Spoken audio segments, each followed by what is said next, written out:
सबसे महत्वपूर्ण, इस कार्यक्रम में यहां उपस्थित मेरे यहां चंदेरी ग्रामीण और शहरी क्षेत्र के मेरे भारतीय जनता पार्टी के कार्यकर्ता गण नहीं, मेरे लिए मेरे परिवार के सदस्यगण जो यहां मौजूद हैं। आज एक भावुक क्षण भी है, बैठे बैठे, एक भावुक क्षण भी है। परसों रात को अशोकनगर में कार्यक्रम समाप्त होने के बाद जब मैं गुना पहुंचा, वहां मेरा एक परिवार का सदस्य, बैठे बैठे बैठे, एक परिवार का सदस्य गाड़ी के एक्सीडेंट में मेरे 3 परिवार के सदस्य बहुत गंभीर रूप से घायल हो गए। रात के 1 बजे थे और जिलाध्यक्ष के साथ हम सीधा अस्पताल में पहुंचे। वहां से एक परिवार के सदस्य को हमने भोपाल रेफर किया, एक को हमने इंदौर रेफर किया, एक मेरा भाई कमलेश यादव की दुखद निधन उसी स्पॉट पे हो गई। कुलेत का मेरा परिवार का सदस्य था, कक्कू का नाती था, जिस परिवार के साथ सिंधिया परिवार का बहुत 2-3 पीढ़ी पुराना रिश्ता रहा है।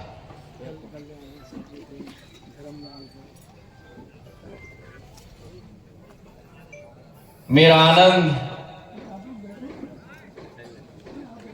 आप लोग मंच पे बैठो, आप बैठो मंच पे बैठो। जगन्नाथ सिंह जी आप भी बैठो, आपकी तबीयत ठीक नहीं, बैठो मंच पे बैठो।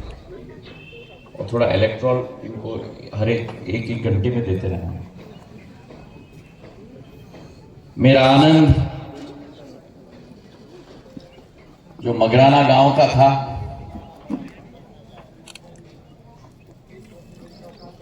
उसे भोपाल अस्पताल में भेजते भेजते वो भी हमारे साथ नहीं रहा।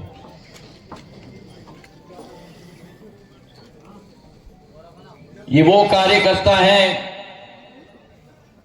परिवार के सदस्य हैं आपकी तरह, जिन्होंने अपना संपूर्ण जीवन मां भारती के प्रति और भारतीय जनता पार्टी के प्रति समर्पित किया। और ऐसे कार्यकर्ताओं का मैं, मेरे परिवार के सदस्यों का मैं संदर्भ देना चाहता हूं।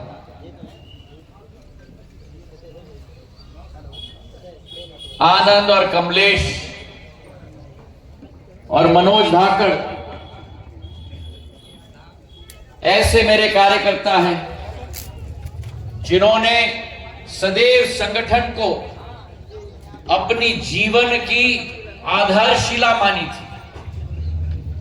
कई बार जब परिवार के बीच में, परिवार के साथ रहने का समय आता था और संगठन से दूरभाष पर निवेदन आता था, डब्बे को बंद करो भैया, बंद करो डब्बे को।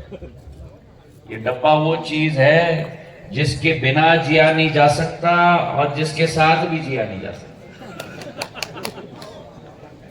बैठो, बजे तो न उठाओ तो मरो और उठाओ तो मरो।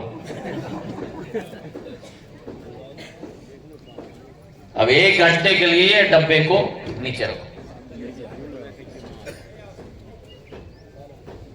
कई बार संगठन से सूचना आती थी कार्य करने के लिए, और अपने परिवार को छोड़ के, ठीक दिख रहे हो, चिंता मत करो, घर जाके घरवाली भी ठीक अच्छी हो जाएगी। संगठन का फोन आता था तो अपने परिवार को भी छोड़ के संगठन के काम पे लगा। ये वो क्षमता है, ये वो संपूर्ण समर्पण भाव है जो आज देश के किसी भी राजनीतिक दल में नहीं है। अगर है तो मेरे भारतीय जनता पार्टी में है मेरे भाई। और आज मैं चाहूंगा कि इस कार्यक्रम में सर्वप्रथम ऐसे मेरे दो परिजन जो आज हमारे बीच में नहीं, आनंद रघुवंशी और कमलेश यादव, इन दोनों के लिए भगवान के दरबार में उनको उचित स्थान मिले, यही कामना हम लोग सब नवरात्रि के तीसरे दिवस और ईद के दिवस दोनों पर अपने अपने जगह पे खड़े होकर 1 मिनट का मौन हम लोग धारण करें।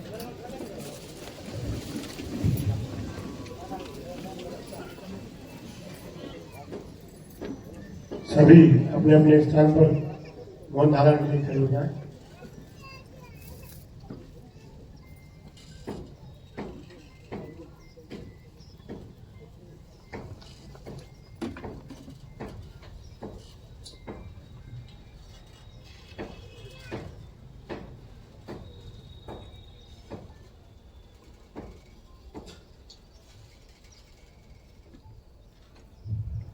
ओम नमः शिवाय, ओम नमः शिवाय।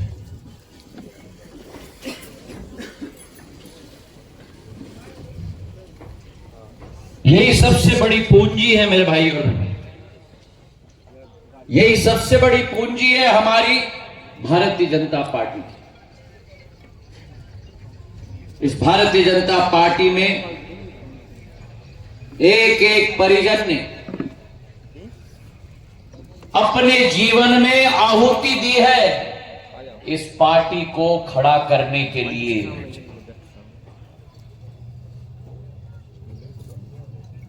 ये वो श्यामा प्रसाद मुखर्जी जी की पार्टी है, ये वो दीनदयाल उपाध्याय जी की पार्टी है,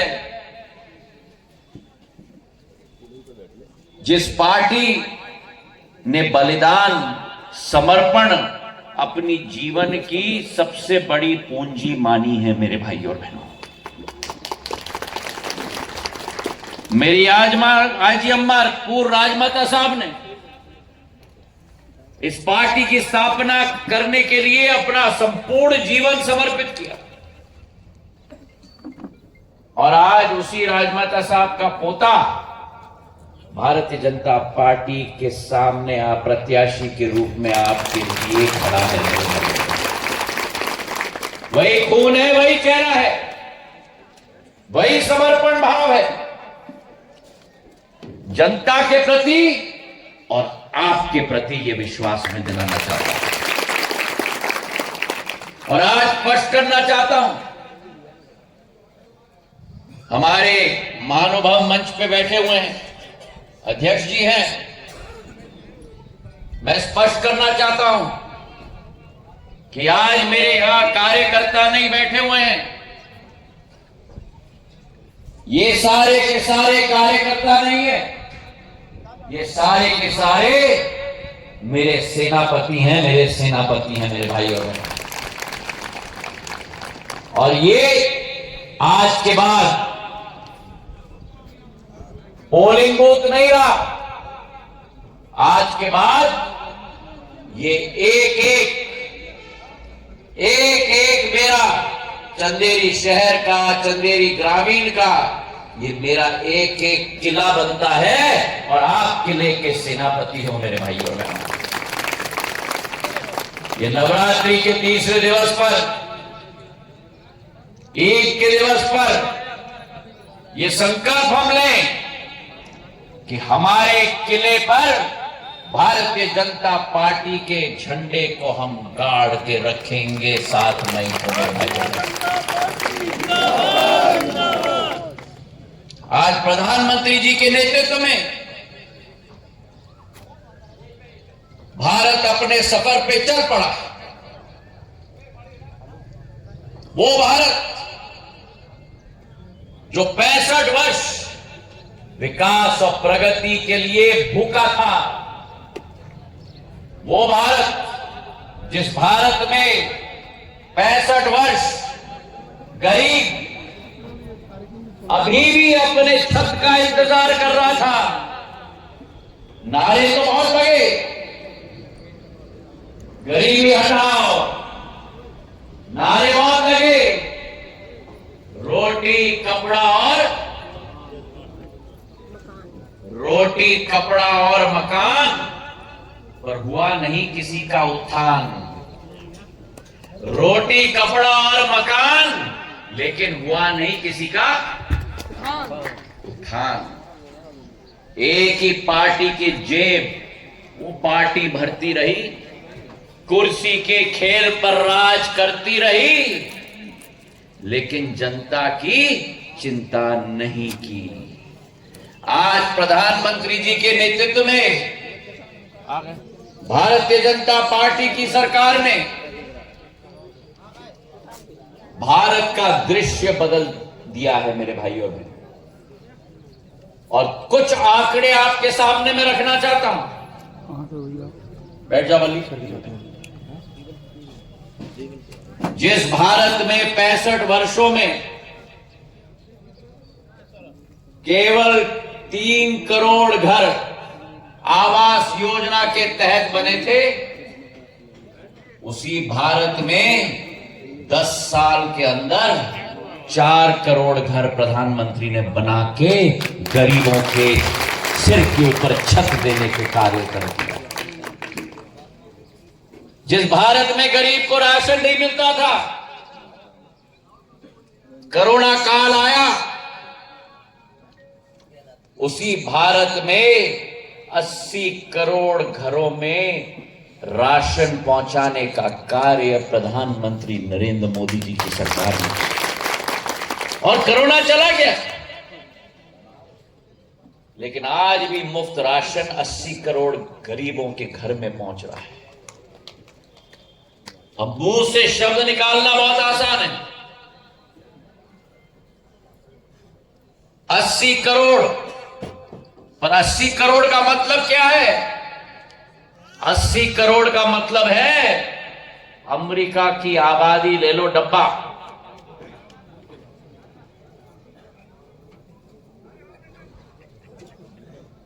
अस्सी करोड़ का मतलब है अमेरिका की आबादी 30 करोड़ की है, 2.5 गुना अमेरिका की आबादी देश के अंदर मुफ्त राशन लोगों को दिया जा रहा है मेरे भाइयों। मेरी महिलाओं के लिए, जो आपके लिए घर में लकड़ी का इस्तेमाल करके फूंक फूंक कर 2 बार का भोजन बनाने के लिए अपने फेफड़ों में धुआं लेती हैं। कितना धुआं? एक दिन में 2 पैकेट सिगरेट का धुआं भैया, 2 पैकेट सिगरेट का धुआं। 11 करोड़ महिलाओं के घर में चूल्हा और गैस का सिलेंडर प्रधान सेवक नरेंद्र मोदी जी ने पहुंचाया। 11 करोड़। पहले तो देश में योजनाएं बनती थी, पर घर वाले को नहीं पहुंचता था। बीच में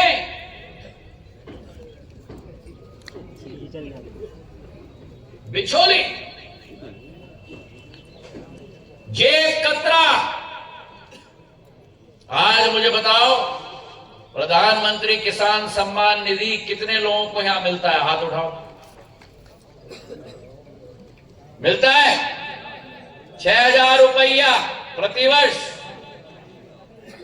और 2020 में अगर हमने सरकार न बदली होती तो जो 6,000 रुपया मोहन यादव जी मुख्यमंत्री से मिलता है वो कांग्रेस आपको कभी नहीं देती मेरे भाई और बहनों। 12,000 रुपया हर साल किसान सम्मान निधि में मिलती है कि नहीं?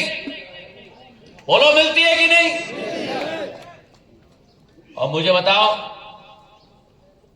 सीधे आपके खाते में जाता है? और खाते पे जब जाता है तो डब्बे पे मैसेज आ जाता है, आता है कि नहीं? पुराने जमाने में अपने हक के लिए आपको प्रशासन के 4 चक्कर खाने पड़ते थे। आज प्रशासन आपके चक्कर खा रहा है आपकी सेवा करने के लिए मेरे भाइयों ने। और जो 12,000 रुपया आता है, थोड़ा इधर हो जाओ, जो 12,000 रुपया आता है, बीच में कोई है कि नहीं जेब कतरा? नहीं, कोई नहीं है कि नहीं? बोलो, है कि नहीं? और क्यों नहीं है? वो इसलिए नहीं है क्योंकि सारे जेब कतरों का जेब काटने का काम नरेंद्र मोदी जी ने कर दिया है और उनको जेल के सलाखों के पीछे डालने का काम कर दिया है।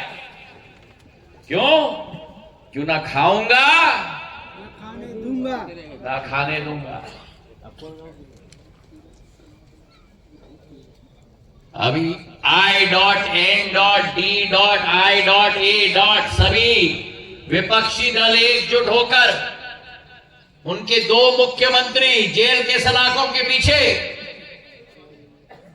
तो रैली की उन्होंने, और कहा कि जिन लोगों ने मर्यादा पुरुषोत्तम भगवान राम की प्राण प्रतिष्ठा के कार्यक्रम के न्योता को ठुकरा दिया, भगवान राम को काल्पनिक बोला, 500 साल का सपना और संघर्ष जो प्रधानमंत्री नरेंद्र मोदी जी ने मां भारती का पूरा किया, राम मंदिर में प्राण प्रतिष्ठा करके राम लल्ला को दोबारा स्थापित किया। बोलो मेरे साथ, सियावर रामचंद्र की। उनका न्योता ठुकरा दिया। और जब आंदोलन करना है, जो राम मंदिर का न्योता ठुकराते हैं, अंततः दिल्ली के रामलीला मैदान में पहुंचते हैं रैली करके। ये भ्रष्टाचार का गठबंधन है, ये गठबंधन नहीं है, ये गठबंधन नहीं है, ये ठग बंधन है, ठगों का बंधन है। तो मेरे सेनापतिगण, आज मैं आपसे निवेदन करने आया हूं कि अगर मां भारती का झंडा फहराना है विश्व में, फहराना है, फहराना है, अगर मां भारती के झंडे को विश्व में नक्षत्र की तरह उभारना है, उभारना है। अभी सुनाई नहीं दिया, उभारना है। अभी सुनाई नहीं दिया, उभारना है। और अगर ये उभारना है तो कमर कस के गांठ बांधने की जरूरत है।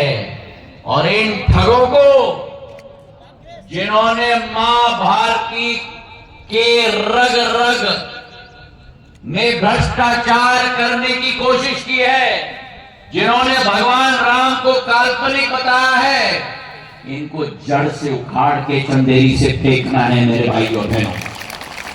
करोगे? अभी मजा नहीं आया। करोगे? करोगे? करोगे? करोगे? करोगे? अरे मैं कह रहा हूं करोगे, करेंगे। अरे सेनापति हो, सेनापति, बोलो, करोगे? करोगे? करोगे? मैं उधर बोल रहा हूं तो इधर हाथ नहीं उठा रहे हो। मेरे सिर के पीछे आंखें हैं भैया, बोलो करोगे, करोगे, करोगे, करोगे, मां भारती के झंडे को उभारोगे, प्रधानमंत्री जी के हाथों को मजबूत करोगे, कमल के फूल को खिलाओगे, बादल छटेगा, सूर्य निकलेगा, कमल खिलेगा, ये हुई ना बात, कमल और एक एक किले पर खिलना चाहिए, एक एक किले पर खिलेगा। आज से 7 मई तक अपने गांठ बांधकर एक हाथ में भारत का तिरंगा, दूसरे हाथ में कमल के फूल का झंडा 7 मई तक अपने किले पे डालोगे और फहराओगे। और अगर ये करना है, अगर ये करना है और मन में ये संकल्प है, तो फिर कार्यशैली बननी पड़ेगी, क्योंकि संकल्प तो ले लिया, क्या करना है ये तय कर लिया, तय किया, फिर मैं कह रहा हूं किया, किया, क्या हो रहा है भैया, किया, किया, किया, किया, बोलो मुझे, किया, किया, किया, हाँ, अगर किया तो क्या करना है ये तो तय किया, कैसे करना है वो अब हमें तय करना है। मैं 6 बिंदु आपसे निवेदन करने वाला हूं। सभी लोग अपने कागज और पेन निकाल के रखें।